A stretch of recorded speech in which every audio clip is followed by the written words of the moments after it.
Assalamualaikum warahmatullahi wabarakatuh. Apa kabar kita semua? Mudah-mudahan dalam keadaan sehat dan tetap semangat dalam menjalankan aktivitas sehari-hari. Baik, kembali kita dalam pertemuan ke-6 ya, video pembelajaran kita di manajemen strategi. Pada materi ke-6 ini, topiknya tentang analisis lingkungan internal organisasi atau internal audit and evaluation. Sebelumnya kita sudah mempelajari ya aspek-aspek eksternal dalam lingkungan organisasi. Nah, di pertemuan ke-6 ini kita mempelajari tentang analisis lingkungan internal ya.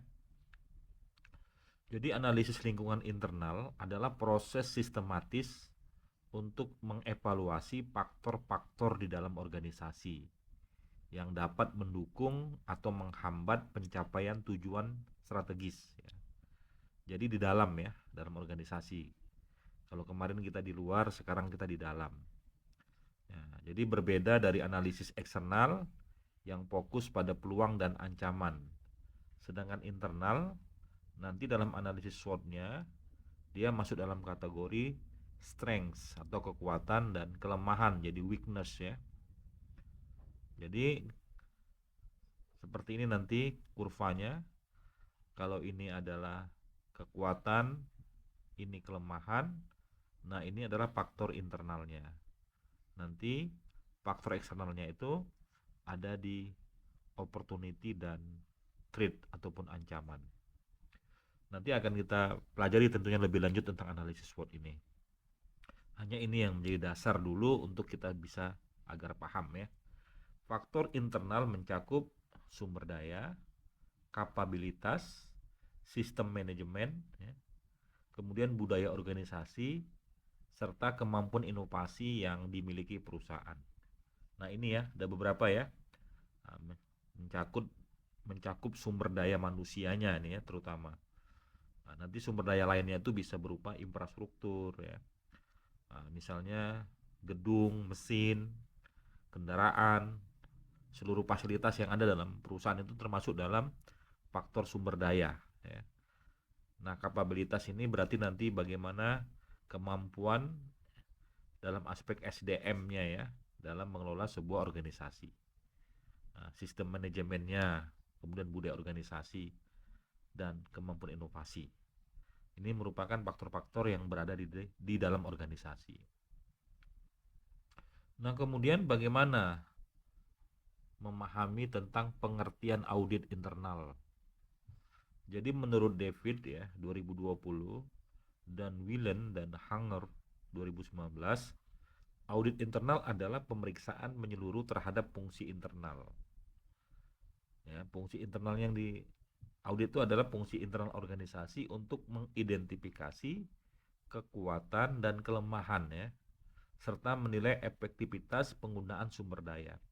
Jadi untuk mendapatkan bagaimana posisi kekuatan perusahaan, bagaimana kelemahannya dan bagaimana mengelola sumber dayanya apakah efektif dan efisien. Inilah yang dimaksud dengan audit internal.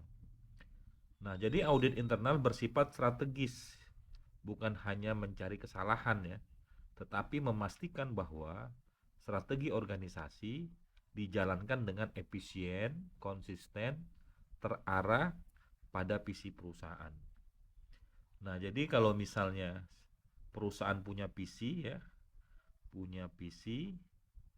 maka auditnya itu adalah memastikan seluruh elemen semuanya bisa berjalan mengarah kepada tujuan organisasi secara efektif, efisien, konsisten. Sehingga nanti pada akhirnya apa-apa yang menjadi visi organisasi itu bisa terwujud dengan baik. Kemudian kita masuk ke cakupan tadi ya, cakupan variabel lingkungan internalnya. Jadi tadi ada 5 bidang.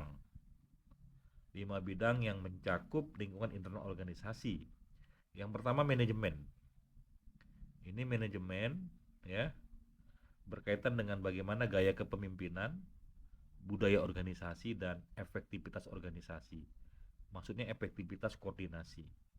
Nah, berarti dalam manajemen itu harus hadir pemimpin yang efektif budaya organisasi yang mensupport ataupun mendukung, serta bagaimana efektivitas koordinasi antar tim supaya semuanya bisa bergerak sesuai dengan tujuan ataupun visi misi perusahaan. Kemudian ada aspek pemasaran. Nah, ini berkaitan dengan bagaimana kekuatan merek, loyalitas pelanggan, strategi produk, dan jaringan distribusi.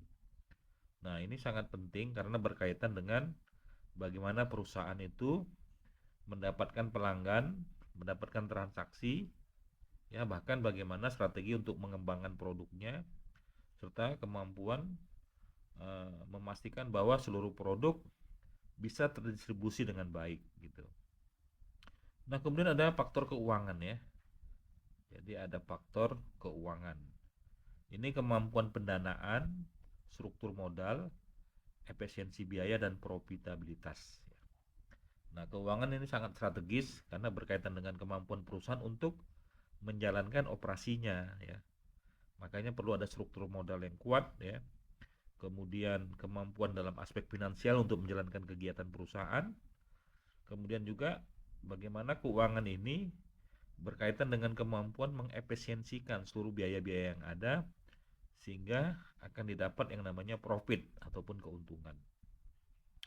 Kemudian ada aspek yang namanya produksi atau operasi. Ini kalau tadi pemasaran bagaimana menjual, keuangan bagaimana mensupport ya agar perusahaan bisa menjalankan operasionalnya.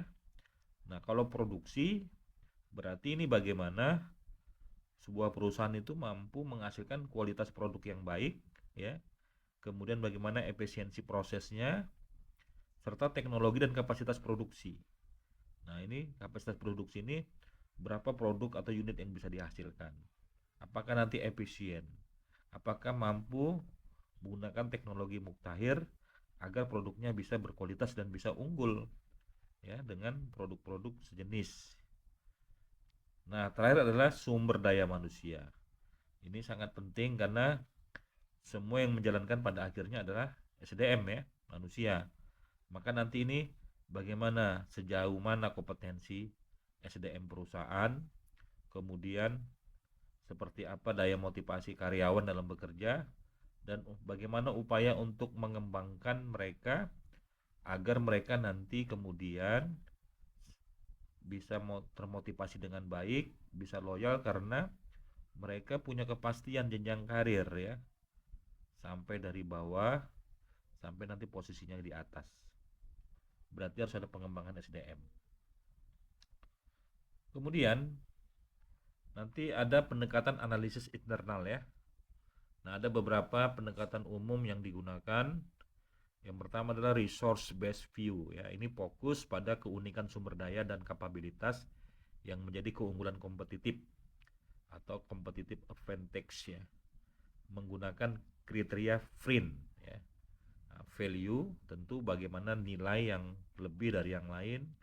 Rare ini berkaitan dengan bagaimana sebuah produk itu punya keunikan, kemudian juga punya inimitable ya, tidak mudah ditiru serta tidak mudah digantikan ya, non substitutable ya.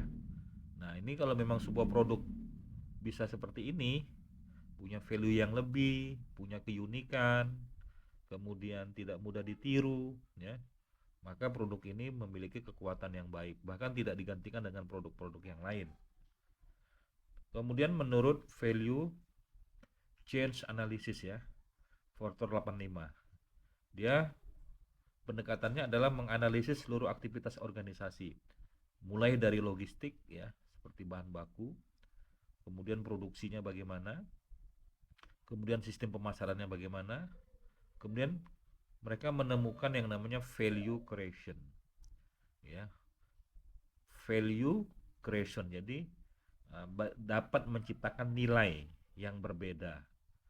Nah, jadi sebenarnya setiap orang yang beli produk itu karena dia ingin mendapatkan value, nilai. Sama seperti kita ingin mendapatkan layanan transportasi online. Sebenarnya kita bisa naik di kendaraan-kendaraan non-online ya, atau ojek-ojek biasa. Mengapa kita lebih memilih yang online? Karena ada nilai yang lebih. Misalnya apa? kepastian harga, ya, kemudian kepastian jarak antara A ke B. Jadi kita tidak merasa ditipu. Itulah value tadi yang membuat kita memutuskan untuk lebih memilih ojek online daripada yang non online begitu. Kemudian yang ketiga adalah fungsi analisis approach, ya. Jadi pendekatan analisa fungsi, ya. Nah, ini menilai efektivitas setiap fungsi organisasi. Jadi kita tahu bahwa dalam struktur organisasi tentu ada divisi-divisinya, ya. Ada divisi keuangan, ada divisi pemasaran, ada divisi SDM, ada divisi produksi. Setidaknya ada 4 ini. Nah, ini semuanya dianalisis. Bagaimana fungsi-fungsi ini apakah berjalan dengan baik, yang nanti bisa mengarah kepada pencapaian dan tujuan organisasi. Kemudian internal factor evaluation matrix, ya, mengukur kekuatan dan kelemahan organisasi secara kuantitatif, ya, dengan memberi bobot dan skor terhadap setiap faktor. Nah, nanti ini analisis ini bisa dengan menggunakan balance scorecard, ya, untuk bisa menilai capaian-capaian organisasi dengan cara membuatkan skor dan angka-angka yang akan kita pelajari lebih lanjut. Baik, sekarang kita masuk ke langkah-langkah audit internal. Jadi misalnya yang pertama, menentukan area audit, ya, apakah manajemen, keuangan, apakah SDM-nya. Kemudian mengumpulkan data dalam bentuk laporan, wawancara atau observasi. Kemudian mengidentifikasi kekuatan dan kelemahan utama. Nah, kemudian memberi bobot, ya, 0 sampai 1 atau rating 1 sampai 4 untuk setiap faktor. Nah, kemudian menghitung skor total pada matriks, ya, internal, ya, faktor eksternal. Jadi nanti kita menghitung pada aspek-aspek internal dan eksternalnya. Nanti pada akhirnya kita akan pelajari ini secara lebih detail itu pada analisis SWOT, ya. Nah, nanti ini lebih teknis pembelajarannya. Jadi ini kita lanjutkan dulu. Baik, sekarang masuk penggunaan sumber daya secara efektif dan efisien. Jadi organisasi harus memastikan sumber daya yang digunakan itu harus efektif. Apa yang dimaksud dengan efektif itu? Efektif itu sebenarnya dari kata impact, dampak. Jadi apakah dampaknya itu sesuai dengan target? Nah, jadi kalau misalnya kita bekerja, apakah targetnya itu tercapai? Nah, misalnya kita ingin membuat rumah. Nah, rumah yang kita buat ini apakah benar-benar sesuai dengan harapan kita, ya, dari sisi apapun, ya, konstruksinya, dari sisi desainnya, dari sisi uh, furniturnya, apa yang lain-lain lah pokoknya. Jadi memang sesuai dengan target yang diinginkan. Nah, pada saat yang sama tetap harus efisien, ya. Efisien itu artinya menggunakan sumber daya seminimal mungkin tanpa menurunkan kualitas hasil. Jadi misalnya efektif tidak efisien, misalnya apa? Membunuh tikus membunuh tikus di lubang ataupun di lumbung. Mungkin caranya adalah yang paling efektif membakar lumbung itu sehingga tikus pada mati semua. Tapi tidak efisien, kan? Ketika lumbung dibakar, tentu padinya habis, memang tikusnya mati. Nah, berarti tidak efisien tapi efektif. Nah, yang dibutuhkan itu adalah efektif dan efisien begitu. Oke, terakhir contoh aplikasi, ya, kasus PT Unilever Indonesia. Nah, dia punya kekuatan reputasi merek, inovasi produknya bagus, jaringan distribusinya luas. Tapi punya kelemahan, ya, ketergantungan impor bahan baku, kemudian biaya promosinya tinggi. Jadi hasil audit internalnya membantu perusahaan menentukan strategi efisiensi operasional tanpa mengurangi kualitas brand. Nah, bagaimana dengan kekuatan merek ini, ya, kemudian inovasi produknya bagus, jaringan distribusinya juga sudah kuat. Pada saat yang sama, yang namanya kelemahan itu kan harus diminimalisir, ya. Jadi bagaimana mengurangi ketergantungan impor, kemudian mengurangi biaya promosi yang juga tinggi. Nah, jadi ada pada prinsip strategi itu adalah tentu mempertahankan kelebihan yang ada. Kalau memang kelebihan yang sudah ada ya. Kalau kelebihan yang sudah ada, ini dipertahankan. Tetapi kalau misalnya banyak kekurangan, nah kekurangan ini diturunkan. Pada dasarnya itu semua strategi ya. Jadi mempertahankan sesuatu yang sudah bagus dan mengurangi atau menghilangkan sesuatu yang lemah atau minimal begitu. Baik, jadi itu ya materi kita. Ini sumber bacaannya ada 3, David FR, Willem Hanger, dan Rangkuti 2021. Nanti khusus untuk analisis SWOT, kita akan pelajari lebih khusus di pertemuan ke-7. Jadi demikian ya pertemuan ke-6 kita dengan tema analisis internal organisasi. Jika nanti ada yang belum paham bisa didiskusikan lebih lanjut dan saya buka sesi diskusi itu di grup WA ya, supaya bisa langsung saya respon. Demikian, terima kasih. Wassalamualaikum warahmatullahi wabarakatuh.